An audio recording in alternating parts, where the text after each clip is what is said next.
هذه القصيدة من كلمات الشاعر رياض البناء القاء جلغمق، مهداة لكل الشباب الضباحة. هذه هو ضابح لهذه القصيدة، خصوصا أنت ذي بتشاهد. أنا مش أنا ضابح، بس بدي هذا الضباحة. الحمد لله على كل شيء.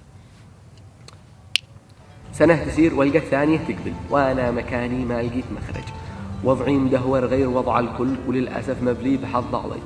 تجي سنة وأحلم وأتفائل، قد ربما في ذا السنة تفرج، والقى السعادة في الفؤاد تحل، والنور ذي منطفي يرجع ويتسرج.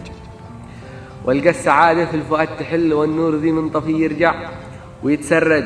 وأودع الضيق ذي فيني وأقول ارحل، وأودع الضيق ذي فيني وأقول ارحل، والقى عمل أو وظيفة بعد ما تخرج، وأعيش عمري في أفراح بس ما تكمل، وأعيش عمري في أفراح بس ما تكمل، وأكمل النصف من ديني وأتزوج. طال انتظاري، طال انتظاري ولا بشي من ذا حل، قد ضاق صدري وصبري يا بشر زلج، عايش حياتي كما المجنون يتجول، من زغط لا زغط في الحارات أتلبج. عيش العمل يا جماعة بس وإيش الحل، غيروا على ذيها المجنون لا لخفج.